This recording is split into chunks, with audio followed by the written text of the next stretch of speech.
What's going on, guys? So today I'm going to be replacing the radio in the car I just got. It's a 2018 Honda Civic. The radio I got, Sony XAV-AX4000. And we had, so for this car, it has some other stuff you gotta get when you buy the radio. So we got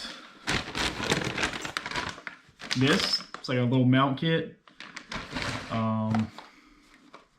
An interface and some extra wires and stuff. So whenever you put a radio in a newer car like this, it's gonna have like some extra stuff. So a lot of newer cars have like extra stuff that you have to have in order to have a new radio, an aftermarket radio. So just make sure you're aware of that before you put a new radio in like a newer car like this. I got all of this off Crutchfield. It ended up being between like $500 and $600 for this radio. Also, another thing, I wanted Apple CarPlay. This radio has Apple CarPlay, but you want to check because 99% of the radios that I looked at, you have to have a wired connection in order to do the Apple CarPlay. This is wireless. The current radio I have, which is Boss Audio brand, is wired. So you have to have a wire in order to do Apple CarPlay, which is kind of annoying. That's not the only reason I'm replacing it. For some reason, the screen, after like the first drive of the day, it'll work. Then after that, it won't work for the rest of the day. So, and it won't play music. It won't do anything. It won't connect to my phone. It kind of doesn't even make sense that it doesn't have wireless Apple CarPlay because it does have Bluetooth, and I have connected my Bluetooth to it one time while it was actually working one day. But anyway, I'm gonna go ahead and get this installed. Okay, hopefully you guys can see good. See, this is a Boss Audio BE9 ACP. So obviously we got to remove this one first. Okay, so Crutchfield has the instructions, and usually when you buy a radio from them, they send you the instructions on how to remove all this. So basically, I gotta take these two little pieces right here off.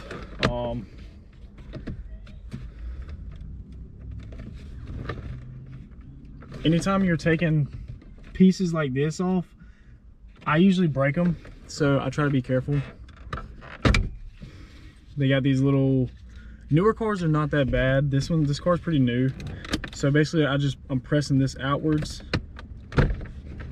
and then pulling this way. Okay, so we got some screws. I think these two screws right here. So it's saying these two screws right here gotta come out.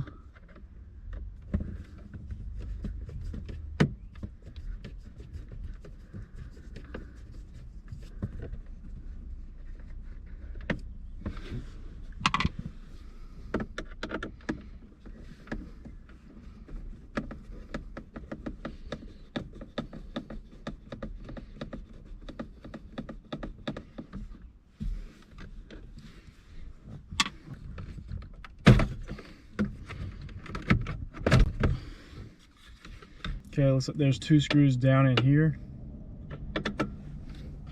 for the main radio.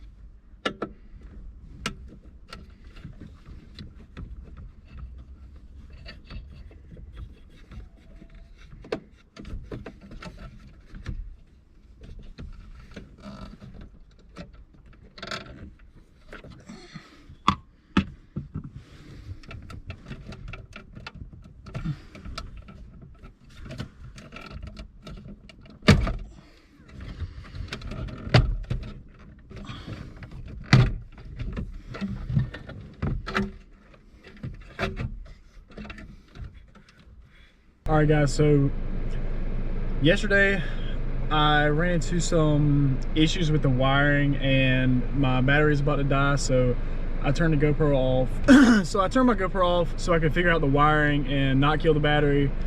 But I got a full battery now, I think.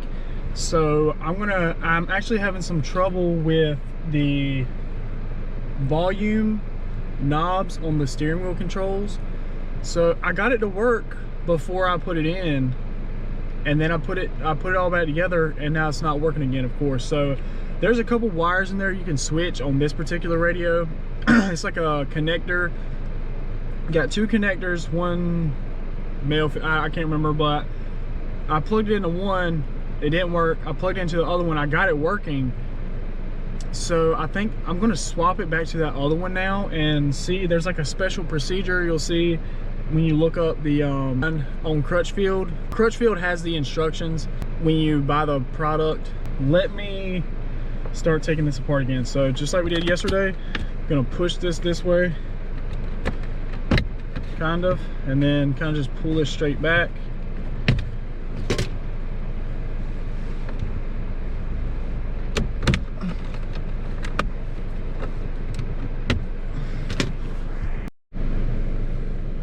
Okay, I had a phone call, but these two screws right here, take them out, and I'm just gonna leave the car on running because it's kind of hot outside today, honestly. Then I think we just pop this out like this, kind of grab it from the bottom, just pull it straight out. Okay, leave that there. Let me get all this stuff out of the way. Yep, and then we take these two things. So basically, for this interface module for the steering wheel control, it's saying it's got a certain way that it needs to be programmed, and of course I completely forgot about it, and when I installed it in the car I didn't program it.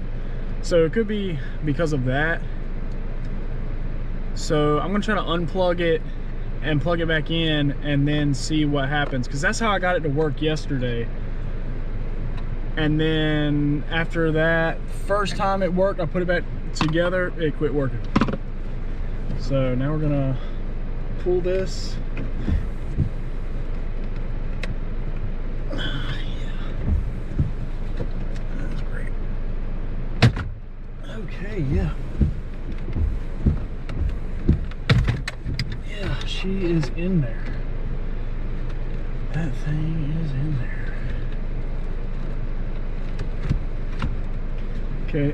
Also, if you have never wired a radio up like this, if you've never wired a regular radio up, like a, you know, just a single DIN, like an aftermarket radio, and like something like an older car that doesn't have navigation and everything like that, if you've never wired up a radio like that, this is probably going to be a little bit overwhelming. You might want to take it to like Best Buy and get, or any kind of audio type place that does installs, because it can be a little bit overwhelming especially if you're new to wiring and everything. But I'm a professional, so I got this. Honestly, I'll be honest with you, that's kind of why I turned the camera off too, because I saw all the wiring. I was like, okay, yeah, a lot of people are going to get overwhelmed with this. But I do want to show you guys the wiring that I did do, so you get an idea. So let's see what we got here. And it is a little complicated, the wiring.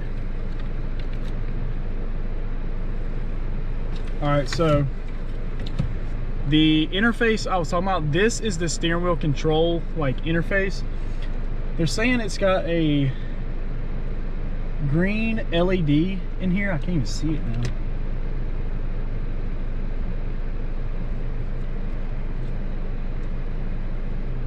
But, and then these are the two wires, like I can unplug this and plug it into the other one. So what I'm going to try to do, I'm going to read the instructions and see, I'm going to read the instructions and do exactly as it says to program the steering wheel controls, because I gotta have the steering wheel controls.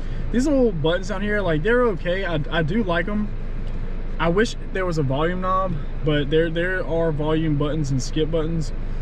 But I gotta have the steering wheel controls. I'm so used to them on my other car.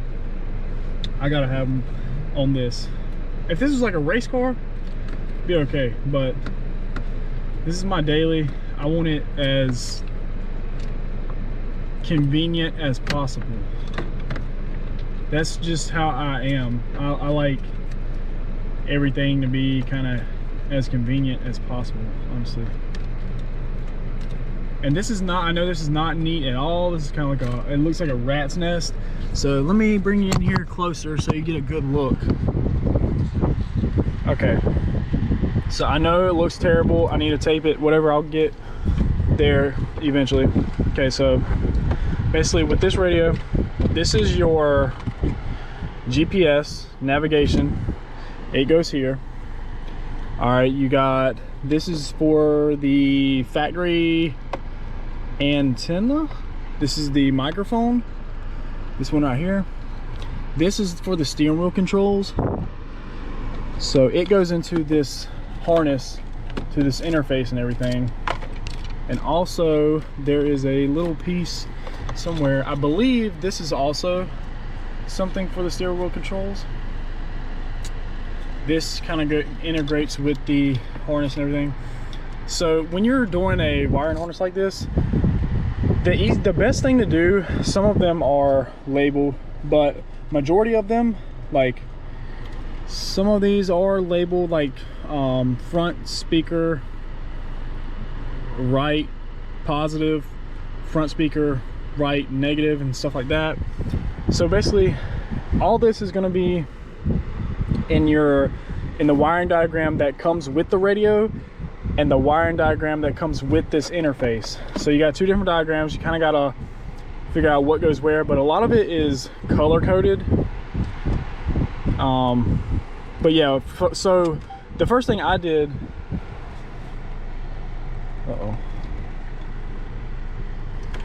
gotta stay on radio. So the first thing I always do when have a radio like this, I always wire up the, let me push you guys back. I'll wire up the speakers first before everything else, because the speakers, they're gonna go, so you got a front left positive speaker wire coming from the back of the radio. It's only going to connect to one wire on the harness. Now say like there's the ground wire, you have one ground wire coming from the radio, but it might connect to 3 ground wires on the harness side. So that's why it's kind of, you want to make sure you read the whole diagram and everything. So let me see here. Open the driver's door and keep it open during the programming process. Cycle the ignition on. Let me turn this off so I don't kill the battery. All right. Now it's saying plug this up and then plug it up to the vehicle. So I already have it plugged up to the vehicle, so I'm going to disconnect it from the vehicle. I'm going to plug this in.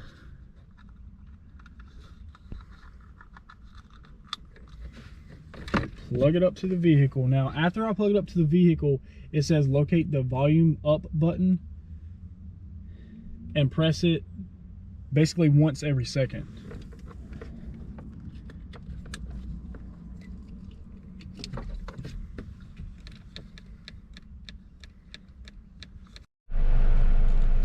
Alright, so I was not able to figure it out the way that the instructions were saying, but I did figure out a way that I was able to use the volume buttons. Let me just show you. So on the thing, go to settings, system, steering wheel settings. You can't really see, there's so much glare. So basically when you do this, you hit this button and then you go over here and select which key you want to use. Now for some reason, when I selected volume up and press volume up, it'll set that as the volume up, and then when I hit volume down and try to put it as volume down, it thinks that I'm still pressing volume up for some reason. And now I know this is good because this worked on the other radio, so I know it's not this. It's something with this radio, or maybe this interface module needs an update or something like that. That's the only thing I can think of. But so I set volume up as volume up. I set volume down as this call button. Then I did next, because those are the only 3 buttons I'm really going to use. Next, I set as source. And after I did that, let me go back to CarPlay. So now I'm back in CarPlay. Okay. Volume up. I'm about to hit volume up. So volume up works. Now, interestingly, I didn't even set anything as volume down, but it turns the volume down. And next, which I didn't set on the radio, actually changes the thing. Now here's the interesting thing. When I try to go back, it turns the volume up. So that's kind of annoying. And this call button, this is what I actually set as. So the call button is what I actually set as volume down. Let's see what happens when I press that. It turns the volume down. So I don't know. The only 3 buttons I'm really going to use is volume up, volume down. That's the main 2, and every now and then I'm going to skip. These are the 4 buttons that I would normally use: volume up, volume down, skip, and then replay. So that's a little annoying. I'm going to try to call them. I did try to call them, and there was 3 other callers ahead of me, and I gotta go to the gym today, so I don't have time. I might try to call them tomorrow, or like send them an email seeing if I can get like a file to update the thing and then take it back apart, because this isn't too bad to take apart. You know, I can have this thing out in like 5 minutes and update it and everything. So anyways, thanks for watching, guys. I finally have a radio in my new car. Oh yeah, I'm gonna show y'all this new car. My other cars. Got my neighbors looking at me, so there's that. Literally just got a tag for it today, so I haven't even put it up there. And that's it. Got the bullet holes and everything. Thanks for watching, guys.